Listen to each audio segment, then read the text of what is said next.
Hello dear learner, তোমাদের সবাইকে আমার আবির এডুকেয়ার ইউটিউব চ্যানেলে welcome.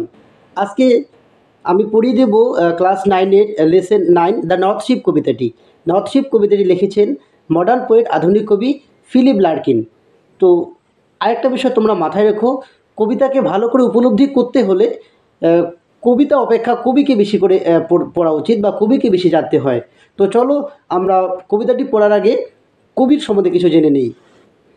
Philip Arthur Larkin 1992 two 1985, মানে ফিলিপ আর্থার লার্কিন 1922 সালে জন্মেছিলেন এবং 1985 সালে তিনি মারা গিয়েছিলেন। Was a renowned English poet and novelist. তিনি ছিলেন একজন বিখ্যাত ইংরেজি কবি এবং উপন্যাসিক। His first book of poetry was the north ship. ওনার প্রথম কাব্যগ্রন্থই হলেন দ্য নর্থ শিপ কাব্যগ্রন্থটি। Followed by two novels, Jill and a girl in winter. Jill and a girl in winter নামে দুটো উপন্যাসকে যা ফলো করে রচিত হয়েছিল। He came to prominence in 1955 with the publication of his second collection of poem the less deceive. ওনার দ্বিতীয় সংকলন কাব্যগ্রন্থ লেস ডিসিভ লেখার জন্য বা সংকলিত করার জন্য উনি খুব পপুলার বা খুব পরিচিত হয়েছিলেন সকলের মাঝে 1955 সালে। He was offered the position of poet laureate in 1984, but he decline it. তিনি 1984 সালে পোয়েট লরিয়েট, যা ব্রিটেনের একটা পুরস্কার, যা ওখানকার কবিগুলিকে প্রদান করা হয় বা দেওয়া হয়, সেই পুরস্কার তিনি পেয়েছিলেন 1984 সালে, কিন্তু তিনি এই পুরস্কারটিকে অস্বীকার করেছিলেন। তো চলো এখন আমরা কবিতাটি লাইন বাই লাইন পড়ে নিই। আমি দেখেছিলাম, 3 শিপস গো সেইলিং বাই, 3টি জাহাজকে সমুদ্রের বুকে। ওভার দ্য সি, উত্তাল সমুদ্রের বুকে। দ্য লিফটিং সি, স্ফীত সমুদ্রের বুকে। And the wind rose in the morning sky, এবং হাওয়া উঠেছিল সকালের সেই আকাশে। And one was rigged for a long journey, এবং একটি জাহাজকে সুসজ্জিত করা হয়েছিল দীর্ঘযাত্রার জন্য। The first ship turn towards the west, প্রথম জাহাজটি যাত্রা করেছিল পশ্চিম দিকে।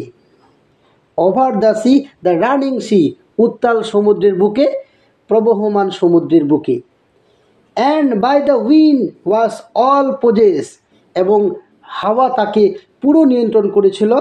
And carried to a rich country, এবং তাকে একটি বিত্তবান দেশে পৌঁছে দিয়েছিল।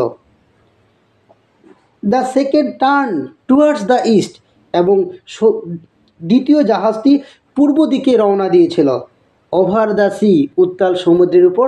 দ্য কোয়েকেনিং সি, কম্পমান সমুদ্রের বুকে।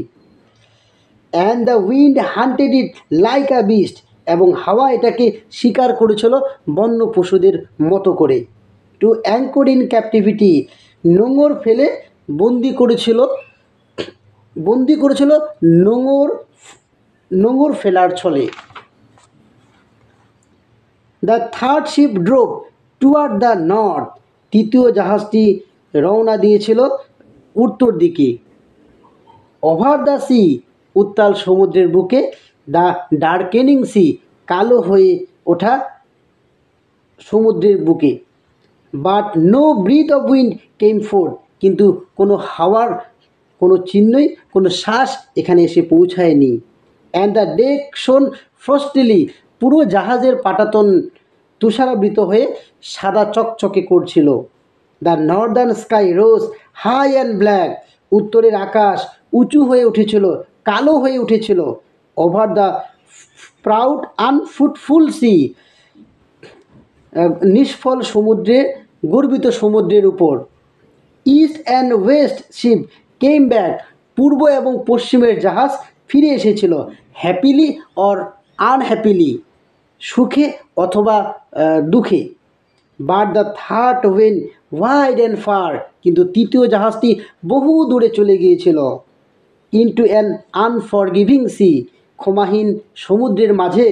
Under a fire spilling star, আগুন ঝরানো উল্কার নিচে।